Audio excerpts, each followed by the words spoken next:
Private medical college ভর্তির circular 2025-26 প্রকাশিত হয়েছে কিনা, ফেব্রুয়ারির প্রথম সপ্তাহের মধ্যে হবে কিনা, কিভাবে তোমরা দেখতে পারবা, এই বিষয়টি নিয়ে আমরা বিস্তারিত আলোচনা করব। SP Chandra from Shaheed Ziaur Rahman medical college 2021-2022 session.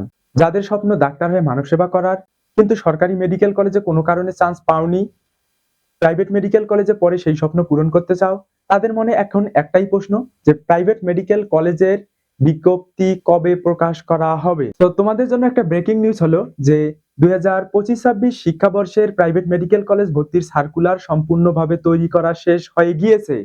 এখন ফেব্রুয়ারির প্রথম সপ্তাহে দেওয়ার সম্ভাবনা অনেক বেশি, কিন্তু সামনে যেহেতু নির্বাচন, তবে কোনো কারণে যদি ফেব্রুয়ারির প্রথম সপ্তাহে না দেয়, সেক্ষেত্রে নির্বাচনের পরেই বিজ্ঞপ্তি প্রকাশ করার সম্ভাবনা।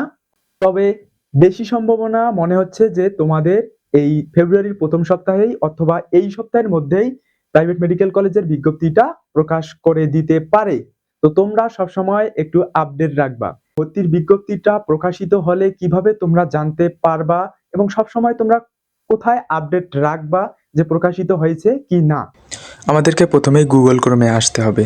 গুগল ক্রোমে আসার পর সার্চ মেনুতে গিয়ে সার্চ করতে হবে স্বাস্থ্য ও শিক্ষা মন্ত্রণালয় লিখে।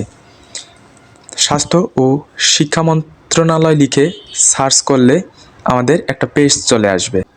এখানে ক্লিক করলে আমাদের এরকম পেজের মধ্যে নিয়ে আসবে। এইখানে পেজের মধ্যে আমাদেরকে নোটিশ বোর্ডের মধ্যে প্রবেশ করতে হবে, সকল নোটিশ দেখার এখানে। এরপর এখানে নোটিশগুলো চলে আসবে। প্রাইভেট মেডিকেল কলেজে ভর্তির বিজ্ঞপ্তির নোটিশ প্রকাশিত হলে 1 নম্বরের মধ্যেই সেই বিজ্ঞপ্তিটা দেখা যাবে। এভাবে তোমরা সরাসরি স্বাস্থ্য ও শিক্ষা মন্ত্রণালয়ের ওয়েবসাইট থেকে সরাসরি আপডেট রাখতে পারো। এছাড়াও যদি তোমাদের কোনো সমস্যা হয়, সেক্ষেত্রে ভিডিওর প্রথম কমেন্টে একটা টেলিগ্রাম গ্রুপের লিঙ্ক দেওয়া আছে। সেই লিঙ্কের মাধ্যমে যদি তুমি টেলিগ্রাম গ্রুপে যুক্ত হয়ে যাও, সেক্ষেত্রেও তুমি সবসময় আপডেট পেয়ে যাবা যে ভর্তির সার্কুলার প্রকাশিত হয়েছে নাকি এখনো হয়নি, কবে হতে পারে, সবকিছু আপডেট তোমরা পেয়ে যাবা। তোমাদের মনে আরেকটা প্রশ্ন আছে এবং তোমরা বিভিন্নভাবে আমাকে প্রশ্নটা করেছো যে পাস করতে হবে কি না, অর্থাৎ প্রাইভেট মেডিকেল কলেজে পড়ার জন্য পাস করতে হবে কি না, পাস না করলে আমি প্রাইভেট মেডিকেল কলেজে পড়তে পারবো কি না। এর উত্তর হচ্ছে প্রাইভেট মেডিকেল কলেজে পড়ার জন্য তোমাকে অবশ্যই মেডিকেল কলেজ এডমিশন টেস্টে 40 মার্ক পেয়ে পাস করতে হবে।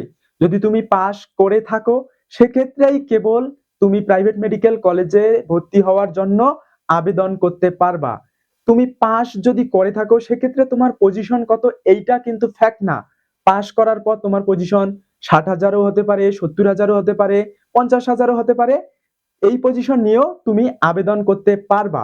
এরপর আবেদনের উপর ভিত্তি করে তোমার প্রাইভেট মেডিকেল কলেজ আসতেও পারে, তবে আসার সম্ভাবনাই বেশি। তোমাদের যদি আর কোনো প্রশ্ন থাকে, সেক্ষেত্রে তোমরা কমেন্টে জানাই দিতে পারো, আমি কমেন্টে রিপ্লাই দেওয়ার চেষ্টা করব, অথবা তোমরা টেলিগ্রাম গ্রুপে যুক্ত হয়ে তোমাদের প্রশ্নগুলো করতে পারো।